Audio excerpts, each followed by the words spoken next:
excited to have everybody. I want everyone to feel comfortable and moving up. It's going to be our fireside chats, everything from insights and what's next for e-commerce. First up is a colleague of mine, Alex. Yesterday, she started to plug her wonderful insights to start this conference with everyone. We're going to be welcoming her back. So Alex, come share your expertise with us.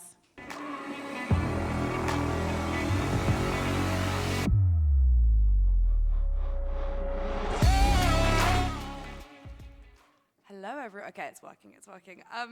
Hello. Welcome to the e-commerce track. I only have 10 minutes, so I'm going to keep it super brief before I hand back over to the lovely Megan. I'm Alex. I'm the content editor over at Pion. Day 2 of YMS, third YMS for me. It gets better every year, and they don't pay me to say that. So, e-commerce, it is a huge topic, and like I said, I only have 10 minutes or so. So I'm going to kick off briefly by doing a little bit of scene setting into Gen Z and the current e-commerce climate. So they are the first digitally native generation, but I think we know this by now. It's day 2, so I'm probably preaching to the choir a little bit. Gen Z are technologically fluent, and this translates into their spending habits and where they are spending their time. 80% of Gen Z say that social media influences what they buy. They're also really, really value-led. 51% are doing their research on brands before they choose to shop with them. And finally, they are the biggest consumer market to ever exist. They have a massive $360 billion in purchasing power, which is a big number. However, they are also growing up amidst a cost of living crisis. So I would like everyone to raise their hand if they have been personally victimized by the cost of living crisis.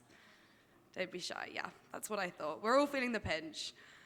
And the cost of living crisis is distorting our idea of what we think is normal and what's not. I think everything is getting more and more expensive. 74% of Gen Z are looking for cheaper versions of products than they usually buy. 83% are going to be cutting down on non-essential spending. A huge majority are cutting out things that they don't think are essential anymore. So if you were in the presentation yesterday, we saw that more Gen Zers are staying home to do things like arts and crafts and crocheting than they are going out to bars, which is crazy. And when it comes to college students and the student debt crisis, 37% of Gen Z are currently receiving money from a student loan. So these are big stats, they're heavy stats, and it is taking its toll on Gen Z. Gen Z are a generation who see their mental and physical health on equal weighting, but I think this is a good thing because they're also very transparent when it comes to protecting it. 87% say that they've experienced feelings of anxiety and stress. 24% have missed their counselling sessions because they can no longer afford them. And 60% have shared that the rising costs are impacting their mental health. There seems to be a bit of a paradox here. So we're living in a bit of a culture of overconsumption. Things like fast fashion, quick trends, everyone feels that they need to have the hottest products all the time. How are they financing this? Well, they're buying now and they're worrying later. 77% of Gen Z are utilizing some form of credit or financing agreement. 67% of Gen Z were not aware that buy now, pay later can have a negative impact on their credit score, and I'm outing myself here, but I was actually part of that. Over half of buy now, pay later users are below the age of 35. It's not all bad news, though. These stats might be concerning, but they're not completely naive. A lot of Gen Z are looking to improve their financial literacy, and we're seeing this pop up on things like TikTok with like influencers and financial advice pages. So I'm going to play a little clip, which comes from a brand called The Female Invest. Hello. I need to ask you about a term that I've heard being thrown around in here, and I feel a bit silly not knowing what it means. And the term is compound interest. Yeah. And what I know is it has something to do with growing your investments. Correct. And don't feel silly. Compound interest is when you invest your money and that acquires interest. Is it like a snowball? Yes. Yes, let's say it like that. Okay, hold on. Okay, and then that interest essentially snowballs, so it becomes interest on top of more interest. I'm just trying to understand. It's a snowball.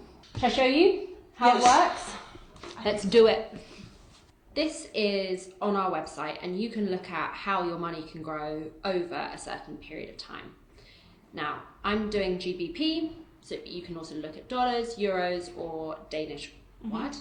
Crowns? Krone? Danske kroner. What? So I've just set this as an example, but let's say we're looking at a 30-year period. You can toggle this back and forth to look at how long you want to do, but let's just say 30 as an example. And let's say I put in £500 as my starting investment amount.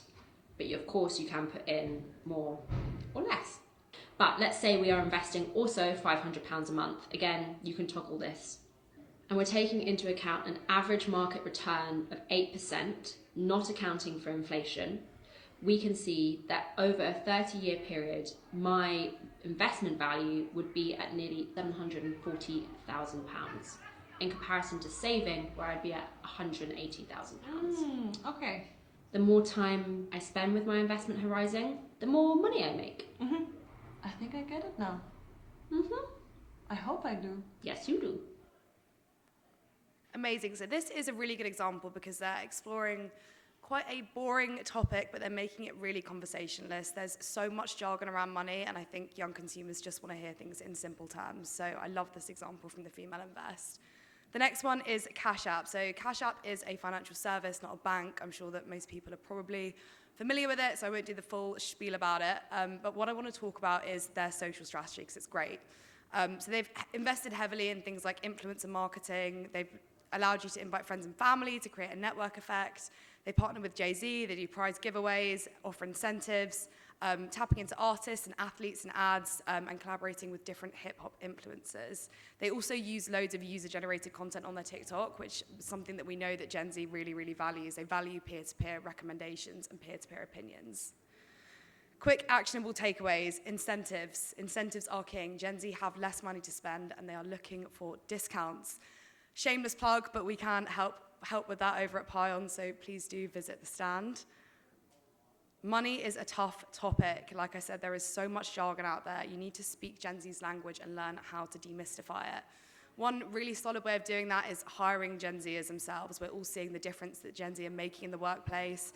We're all familiar with things like the Duolingo OWL, which is obviously the brainchild of Zaria Parvez, and it feels natural because Zara is a Gen Zer herself. You know, she can speak their language in a way that doesn't feel forced. And finally, do your research when it comes to partnering with creators. Money, again, is a really sensitive topic. Seek out creators in this space that are able to talk about this appropriately and ethically. And that brings me to the end before I hand back over to the lovely Megan.